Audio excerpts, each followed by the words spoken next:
గురూజీ 72 గంటల్లోనే ఫోన్లోని అద్భుతమైన జ్యోతిష్య పరిష్కారం చూపిస్తారు. నమ్మండి, నమ్మకపోండి, ఇది నిజం. శ్మశాన కాళి రుద్ర చౌడీదేవి ఆరాధకులు నంబర్ 1 వశీకరణ స్పెషలిస్ట్ గురూజీ.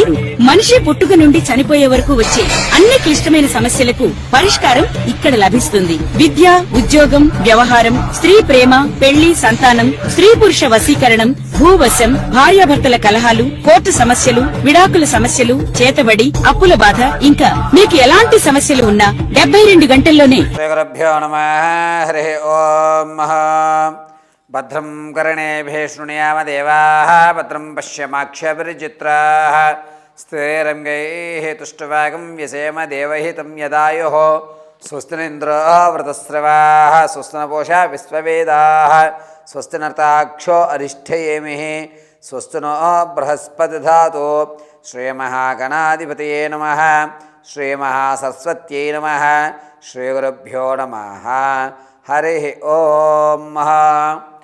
ఒక వ్యక్తి యొక్క స్థితిగతులు మారాలన్నా, అతని ఆలోచన ధోరణి మారాలన్నా, ఆర్థికంగా నిలబడాలి అనుకున్నా, జనాల యొక్క ఆలోచన విధానాన్ని మనకి అనుకరించేటట్టుగా, అంటే మనకి అనుకూలంగా ఎదుటి వ్యక్తి మాట్లాడాలి అనుకున్నా, మన ప్రతి కార్యక్రమంలో కూడా దిగ్విజయం సాధించాలనుకున్నా, అనుకున్నటువంటి పనులు అనుకున్న సమయంలో పూర్తి అవ్వాలన్నా, అత్యవసర పరిస్థితిలో అప్పు పుట్టాలన్నా, అనారోగ్య సమస్యల నుంచి బయటపడాలన్నా, ఏదన్నా ప్రమాదం నుంచి గట్టెక్కాలన్నా సరే, ప్రధానంగా ప్రతి వ్యక్తి యొక్క జాతకంలో రాశుల యొక్క ప్రభావాల మీద ఆధారపడి నక్షత్ర గమనాలు బట్టి నవనాయకులు సంచరించేటువంటి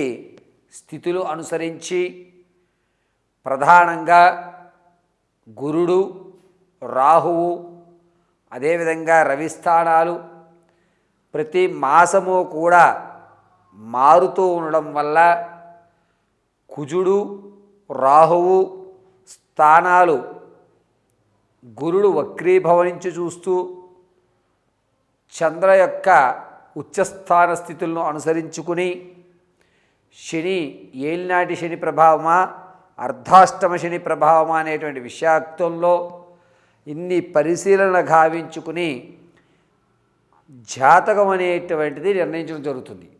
అయితే కొంతమందికి నక్షత్రాలు తెలుసు కానీ వారి పుట్టిన సమయము తేదీ సరిగ్గా తెలియదు కాబట్టి అటువంటి వారు గోచార రీత్యా జరిగేటువంటి ఫలితాలు తెలుసుకుంటూ ఉంటారు. అదేవిధంగా పంచాంగకర్తలైనటువంటి మేము తెలియజేసే ఏ విషయమైనా సరే మీకు గోచార రీత్యా మాత్రమే తెలియజేయడం జరుగుతుంది.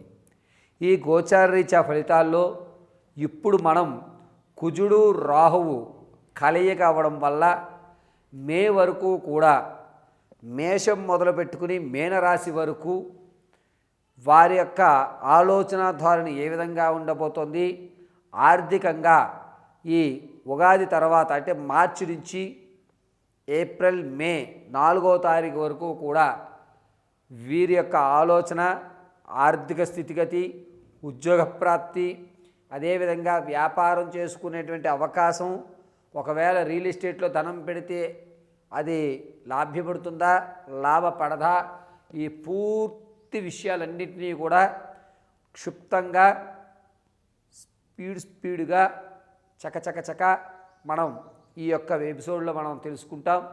మేషం నుంచి మీనం వరకు కూడా మే 4వ తారీఖు వరకు కుజరాహు ప్రభావాలు ఆధారంగా గోచార రీత్యా మాత్రం నేను మీకు ప్రతి విషయాన్ని క్షుప్తంగా వివరించడం చేస్తుంది.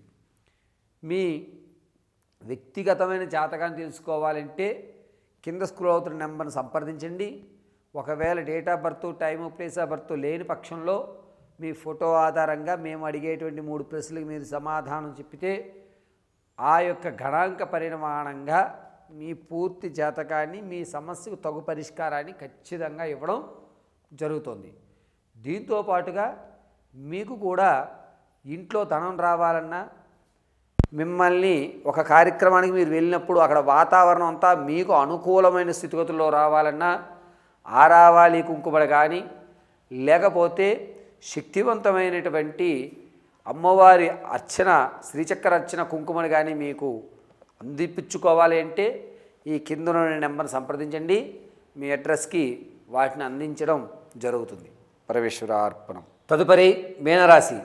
ఈ కుజరాహు యుక్తాలు కలిసి ఉండడం వల్ల మార్చి 14వ తారీఖు నుంచి మే 4వ తారీఖు మధ్యలో ఆర్థికంగా మీనరాశి వారు కాస్త ఊరట చెందుతున్నారని చెప్పాలి. మీకు రావాల్సిన ధనం వస్తుంది. మీరు ఎవరికైతే అప్పు ఇవ్వాలి తీర్చేయాలి అని అనుకుంటున్నారో సగభాగాన్ని ఖచ్చితంగా తీర్చివేస్తారు. తాత ముత్తాతలు లభించేటువంటి ఒక స్థిరాస్తి మీ అంతా చేరుతోంది. ఈ స్థిరాస్తి నా కష్టాలు తీర్చడానికి లభించిందని చెప్పి దాన్ని ఉన్నదాన్ని ఉన్నట్టుగా అబ్బేసి వచ్చిన దాంట్లో సగభాగాన్ని మీరు అప్పులు తీర్చడానికి నిర్ణయిస్తారు. పైగా జనాల్లో ఆకర్షణ కూడా పెరుగుతుంది. మీ మీద మీకు కాన్ఫిడెన్స్ లెవెల్ అనేటువంటివి మార్చి 4వ వారంలో ఏర్పడుతోంది. దీనివల్ల మీరు ఒక మూలమంత్ర జపాన్ని తీసుకోవాలి. నాకంటూ దైవానుగ్రహం కలగాలి అని వచ్చేటువంటి ఏప్రిల్ 2వ వారంలో గురువులని సంప్రదించడం, మంచి గురువు మీకు ఎదురుపడడం, దాంతో ఒక మూలమంత్రాన్ని తీసుకోవడం, సాధన అనేటువంటిది ప్రారంభం చేయడం జరుగుతుంది. దైవానికి సంబంధించినటువంటి కార్యక్రమాల్లో ఎక్కువగా పాల్గొంటారు. విందు వినోదాల్లో చాలా తక్కువగా పాల్గొంటారు. ఏదన్నా ఒక అద్భుతమైన శక్తి నేచర్లో ఉంది అని ఖచ్చితంగా ఈ మీనరాశి వారు వచ్చేటువంటి ఏప్రిల్లో నమ్మడం, ఆ నమ్మకాన్ని అనుసరించి సాధన చేయడం అనేది జరుగుతుంది. రాజకీయంలో ఉన్నవారికి కాస్త గడ్డు కాలంగా ఉందని చెప్పుకోవాలి. జనాల్లో ఆదరణ దొరుకుతుంది. క్యాడర్ మిమ్మల్ని మీ సొంత పార్టీకి పంపించేటువంటి అవకాశం ఎక్కువ లభిస్తుంది. విద్యార్థులకు జ్ఞాపక శక్తి పెరుగుతుంది. కానీ అనూహ్యంగా మీరు ఎంతవరకు అయితే ఉత్తీర్ణ సాధిద్దామనుకుంటున్నారో అన్ని మార్కులకి ఒక 8-9 మార్కులు అటు ఇటులో వస్తాయి. అరే నేను ఇంకాస్త కష్టపడవలసి వచ్చింది, నా ఓవర్ కాన్ఫిడెన్స్ వల్ల కదా నేను ఈ యొక్క పరిస్థితి కొని తెచ్చుకున్నాను అని మీలో మీరు మదన పడేటువంటి అవకాశమే గోచరిస్తుంది. సంగీత సాహిత్య సినీ కళా పరిశ్రమలో ఉన్నవారికి మాత్రం కాస్త ఊరట కలుగుతుందని చెప్పుకోవాలి. కొత్త స్నేహితులు ఏర్పడటం వల్ల మార్చి 18వ తారీఖు నుంచి మార్చి 29 మధ్యలో ఒక అద్భుతమైన అవకాశం అందిపుచ్చుకుంటూ ఉంటారు. రియల్ ఎస్టేట్లో కానీ స్టాక్ మార్కెట్లో కానీ ధనాన్ని వెచ్చించాలి అనుకుంటే ఏ రాశివారు ఏప్రిల్ 2వ తారీఖు నుంచి 23వ తారీఖు మధ్యలో చేసుకోండి. అద్భుతంగా కలిసి వస్తుంది. పైగా ఎవరైతే రియల్ ఎస్టేట్లో కానీ స్థలాలను, ఫ్లాట్లు, అపార్ట్మెంట్స్ కొనుగోలు విషయంలో కొంచెం జాగ్రత్తగా ఉండాలి. అనవసరంగా తక్కువలో వస్తుందని చెప్పి లిటికేషన్లో ఉన్న ల్యాండ్ మీరు కొనడం జరుగుతుంది.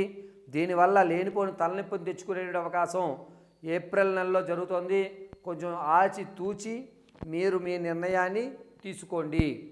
ఇక సంతానం కొరకు ఎవరైతే చూస్తున్నారో మార్చి నెలలో శుభవార్త వింటారు. వివాహం కోసం ప్రయత్నాలు చేస్తున్నవారు ఏప్రిల్ 3వ తారీఖు నుంచి 22 మధ్యలో శ్రీకారం చుట్టండి. అద్భుతంగా కలిసి వస్తుంది. ప్రసవానికి ఉన్నటువంటి వారికి పుత్ర సంతానం కలిగేటువంటి అధికారం ఎక్కువ లభిస్తుంది. అది కూడా ఏప్రిల్ నెలలో పుత్ర సంతానానికి ఎక్కువ అధికారం లభిస్తుంది. పైగా ఈ రాశివారు విలువైనటువంటి వస్తువులు ఏవైతే ఉన్నాయో వాటిని దొంగల పాలు చేసుకోవడం, తెలిసిన వాళ్ళే మీ విలువైన వస్తువులను అపహరించడం, వారిని మీరు తెలిసి కూడా ఏమి అనలేకపోవడం, దొంగకి తేలు కుట్టినట్టుగా సరేలే మనమే తెచ్చుకున్నాం కదా అని మీలో మీరే ఊరట చెందడం జరుగుతుంది. ఆరోగ్యం విషయంలో మాత్రం కొంచెం జాగ్రత్తగా ఉండాలి.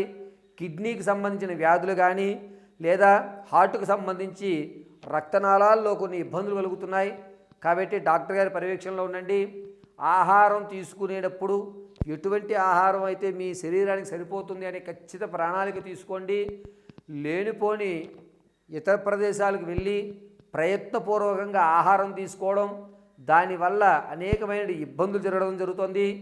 ప్రయాణాలు, కొత్త ప్రదేశాలు చూడాలి అనేటువంటి ఆతృతతో లేనిపోని ఆహార నియమాలు మార్చుకుని కష్టాన్ని కొని తెచ్చుకుంటున్నారు. కాబట్టి డాక్టర్ గారి పర్యవేక్షణలో ఉండి మీ ఆరోగ్యాన్ని కాపాడుకోండి.